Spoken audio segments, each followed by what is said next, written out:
Welcome back to Central Valley Business. I'm your host, George Miller. We have a special guest today, Keshia Thomas, and she's actually just won a seat with the Fresno Unified School District Board, and she wants to share what some of her plans are. Thanks a lot for coming on. I really appreciate that. Yes, thank you for having me. And so this is exciting, a lot of responsibility too. It is a lot of responsibility, so I've won the seat for Fresno Unified School Board Area 1, which is Edison's district, which is the district I actually grew up in, which is amazing to me. My parents graduated from there, and my grandmother worked there for 35 years. So it's like come full circle. It has. So my kids went there, and my son is going there next year. So I'm really excited about being in this seat and being able to advocate for my students. I'm a teacher by nature, so this is the perfect opportunity for me to give back what has been given to me as an educator. With this seat on December 12th, I will be sworn in and take my seat at the dais, which I am so.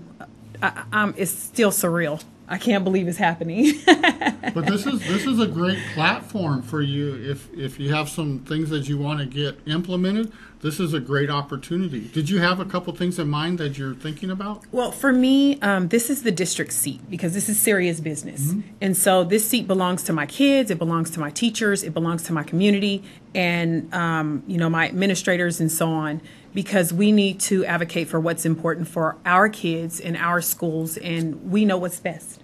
So that's first and foremost. I've already gotten out there. I was at Edison yesterday, I think, for 2 hours, just walking the campus and talking to the principal, and he's amazing.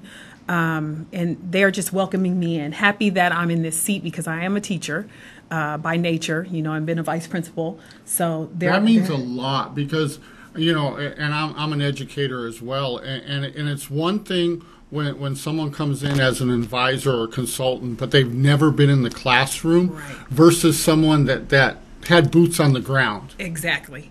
And speaking of boots on the ground, the campaign was people welcomed me and knocked on doors and thousands of doors.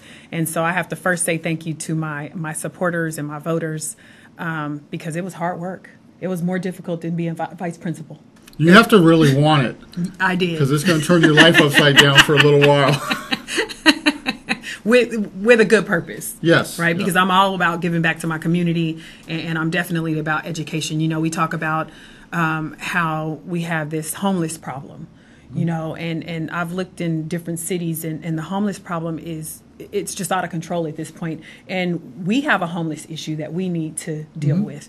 But we start with it at the foundation, which is where our kids are. Our kids are at the foundation. If we educate them and send them into the right direction to be great individuals in our community, giving back, then we've done our jobs.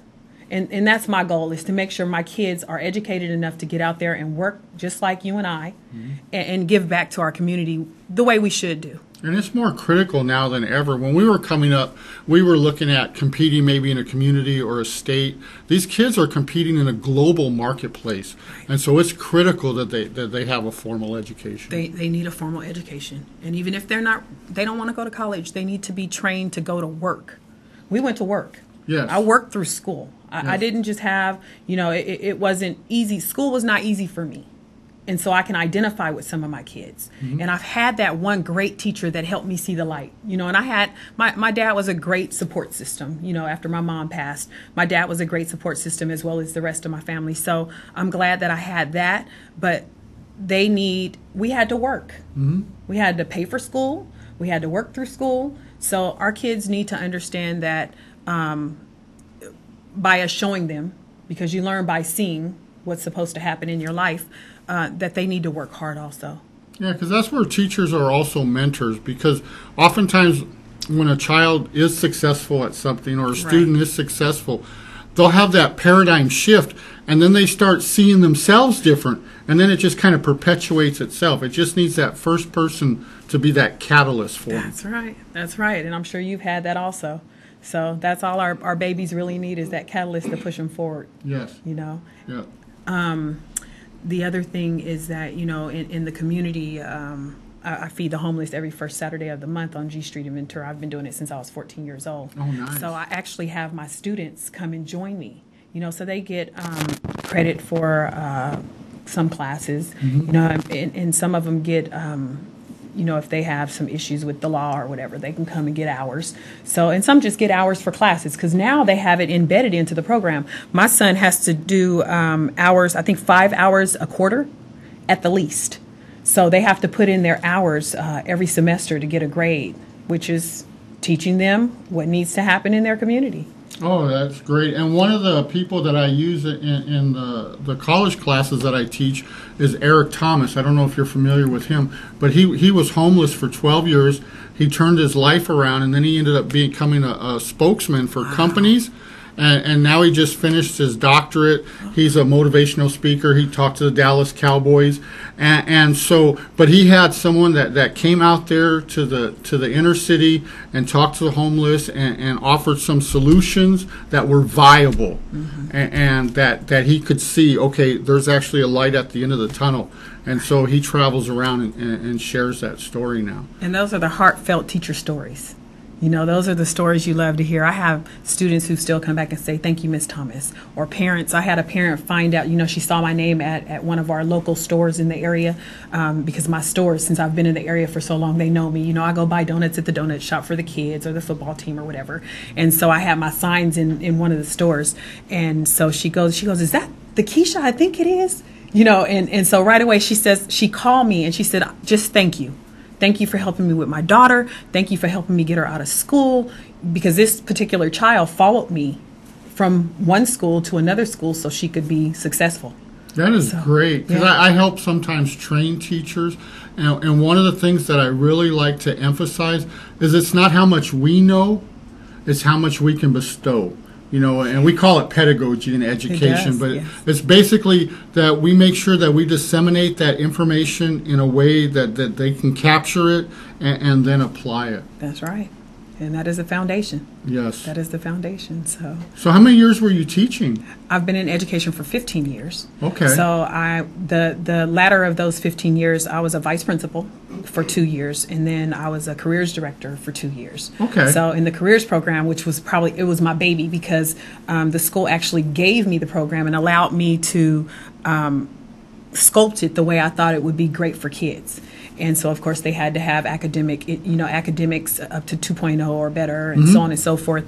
But all my 16-year-olds, I put them in jobs and placed them in jobs, and some of them are still in those jobs, which is phenomenal. Oh, yeah. Career technical is really taking off right now, where the students are getting that real-world experience at the high school level, and we're starting to find more and more industry is partnering with us, because you have to have the 3 legs to that stool to be successful, and you know this as well as I do. You have to have the parental support, you have to have the teachers that can disseminate that information, and you have to have the industry behind them supporting them. That's right. And you know, just to take that back a notch, we also have to understand as teachers that sometimes our kids don't have that parental support.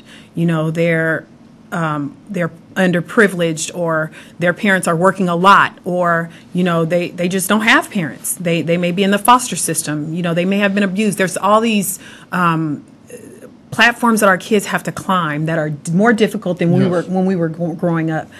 So I think we have to keep those things in mind.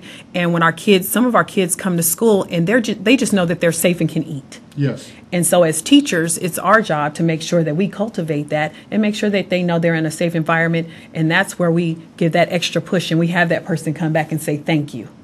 Yes. And you know, at my age, and impact and legacy and that full circle, like you were talking about, and making a difference, that's what's rewarding at this point. And you see that young person when the light comes on, right, and they get it. That just means so much. Yeah, and in your classroom, you've had that kid or those kids that say, oh, and it changes the whole dynamics of the classroom, because now you have that one that gets it, or 2 or 3, and they can explain it to everybody else. We are cultivating leaders in those classrooms. On the campaign walk, I had my kids walking with me. Some of my students that wanted to be involved in the campaign. I want to know how it works. I want to know what everybody does. I want to know. I want to know everything. And so they joined the campaign walk, and I had about 6 or 7 kids every weekend, but about maybe 10 to 15 that were always giving their time and out there walking with me. But those 7 that were with me all the time, they learned so much. They learned so much, and I am so grateful and thankful to them, because they didn't have to give up their Saturdays and Sundays for me. No, no, and you know, you see where their heart is. And I had one, she was the child of migrant farm workers, Right. and the dad came to me and goes, I don't want her doing what I'm doing. And she graduated college. She's actually getting her RN right now.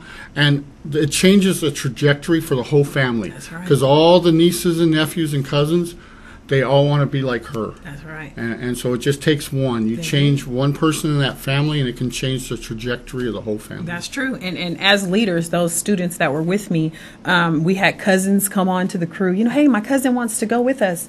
You know, so, you know, it turned into a family. Mm-hmm. So we are now a family because we've done all this work together.